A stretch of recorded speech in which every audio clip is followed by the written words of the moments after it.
Hello guys, welcome back to my channel 1 crore portfolio. इस video में हम कवर करेंगे 8 दिसंबर 2025 के मार्केट स्नैपशॉट को, जिसमें हमें ब्रॉड बेस सेल ऑफ देखने को मिला। हम सारे पॉइंट्स कवर करेंगे कि आखिरकार हमें सेल ऑफ क्यों देखने को मिला, कौन कौन से क्रिटिकल लेवल ब्रेक हुए, क्या क्या उसका इम्पैक्ट आगे पड़ेगा और कौन कौन से इसके पीछे मेन फैक्टर्स थे। वो सब हम इन डिटेल इस वीडियो में कवर करेंगे। तो चलिए शुरू करते हैं। एक्चुअली आज इंडियन स्टॉक मार्केट ने इन्वेस्टर्स को क्लियरली एक वार्निंग सिग्नल दिया है। 2 दिन के स्ट्रॉन्ग गेन्स के बाद मार्केट ने शार्प प्रॉफिट बुकिंग दिखाई, और ये सिर्फ लार्ज कैप तक लिमिटेड नहीं था, बल्कि मिड कैप स्मॉल कैप दोनों में हैवी सेलिंग देखने को मिली। सेंसेक्स लगभग 610 पॉइंट्स गिरकर 85,102 के लेवल पर बंद हुआ, जबकि निफ्टी ने 26,000 का इम्पॉर्टेंट साइकोलॉजिकल सपोर्ट तोड़ दिया और 25,960 के पास क्लोज हुआ। बैंक निफ्टी भी प्रेशर में रहा और करीब 0.9% गिर गया।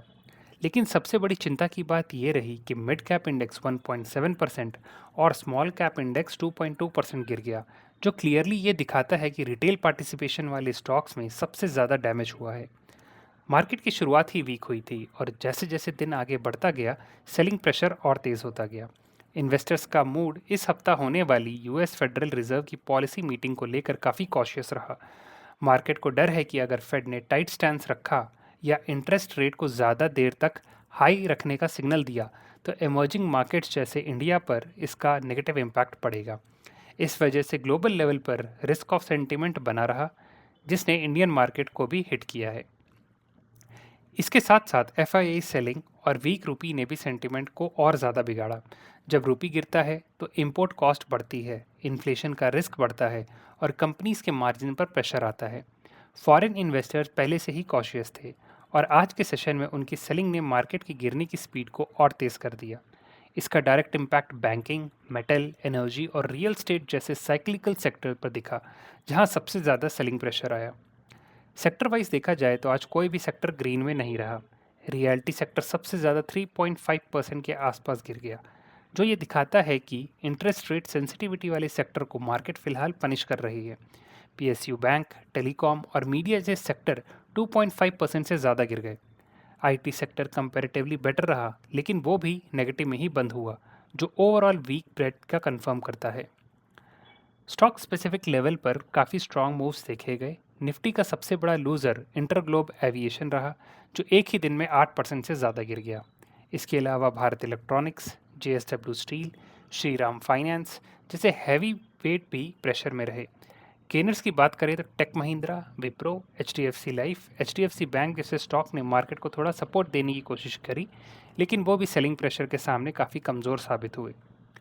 आज के सेशन में सबसे अलार्मिंग डाटा ये था कि 520 से ज़्यादा स्टॉक अपने 52 वीक्स को लो टच किया। इस लिस्ट में Tata tele services, Inox wind, HFCL, REC, Piramal pharma, sapphire food, Mahanagar gas जैसे क्वालिटी और मिड कैप नाम भी शामिल थे। जब इतने सारे स्टॉक एक साथ ईयरली लो बनाते हैं तो इसका मतलब होता है कि स्मार्ट मनी डिस्ट्रीब्यूशन मोड में गए चला गया है और मार्केट में इंटरनली काफ़ी ज़्यादा वीकनेस आ चुकी है। ये सिर्फ एक नॉर्मल करेक्शन नहीं, बल्कि डीपर कंसोलिडेशन का सिग्नल भी होता है।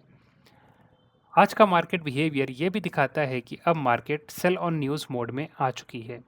एचएफसीएल जैसे स्टॉक ने 73 मिलियन का एक्सपोर्ट ऑर्डर जीतने के बाद भी 3.6% का फॉल देखने को मिला। एसपीएमएल इंफ्रा ने 207 करोड़ का प्रोजेक्ट जीतने के बाद भी सेलिंग फेस करी। बायोकॉन रीस्ट्रक्चरिंग अनाउंसमेंट के बाद भी गिरा और लेंसकार्ट लॉक इन एक्सपायरी के डर से प्रेशर में आ रहा। इसका क्लियर मतलब है कि इस टाइम पॉजिटिव न्यूज़ भी स्टॉक को सपोर्ट नहीं कर पा रही और एक वीक मार्केट का स्ट्रॉन्ग साइन होता है। टेक्निकल पर्सपेक्टिव से देखा जाए तो निफ्टी ने 26,000 के नीचे क्लोजिंग देकर अपना शॉर्ट टर्म ट्रेंड वीकन कर दिया है। इंडेक्स कई दिनों के बाद अपनी 21 डे ईएमए के नीचे बंद हुआ है। आरएसआई ने फिर से बियरिश क्रॉसओवर दिया है और इंडिया विक्स में स्पाइक देखने को मिला है, जो क्लियरली बताता है कि वॉलेटिलिटी मार्केट में वापस घुस चुकी है। टेक्निकली अब निफ्टी के लिए 25,800 एक बहुत ही क्रूशियल सपोर्ट जोन बन चुका है। अगर ये लेवल टूट जाता है तो मार्केट 25,500 से 25,650 के बीच का जोन टेस्ट कर सकती है। ऊपर की तरफ 26,000 से 26,200 का जोन अब स्ट्रॉन्ग रेजिस्टेंस के रूप में काम करेगा। एनालिस्ट का मानना है कि जब तक ग्लोबल क्लैरिटी नहीं आती, तब तक एग्रेसिव बाइंग से दूर ही रहना चाहिए, इसी में समझदारी होगी। फेड मीटिंग का आउटकम, डॉलर इंडेक्स का मूवमेंट, रुपी की डायरेक्शन और एफआईआई फ्लो, ये सब अगले कुछ सेशन में मार्केट की डायरेक्शन सेट करेंगे। तब तक defensive stock, quality, large caps और फंडामेंटली स्ट्रांग कंपनी पर ही फोकस रखने की एडवाइस दी जा रही है। स्मॉल कैप और हाई बेटा स्टॉक्स में फ्रेश एक्सपोजर लेना फिलहाल हाई रिस्क माना जा रहा है। ओवरऑल आज का मार्केट ये सिग्नल दे रहा है कि रैली अभी स्ट्रांग नहीं है, सेंटीमेंट फ्रेजाइल है और वॉलेटिलिटी वापस आ चुकी है। जब तक निफ्टी दोबारा 26,200 के ऊपर सस्टेन नहीं करता, तब तक रिकवरी पर भरोसा करना थोड़ा मुश्किल है।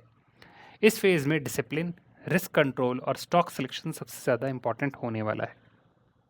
तो ये थी ओवरऑल आज के मार्केट की समरी। होपफुली आपको ये वीडियो पसंद आई होगी। तो प्लीज़ लाइक करिए इस वीडियो को और मेरे चैनल को सब्सक्राइब करो, ताकि मैं आपको डेली ऐसी मार्केट समरी ला के देता रहूँ। See you in the next video.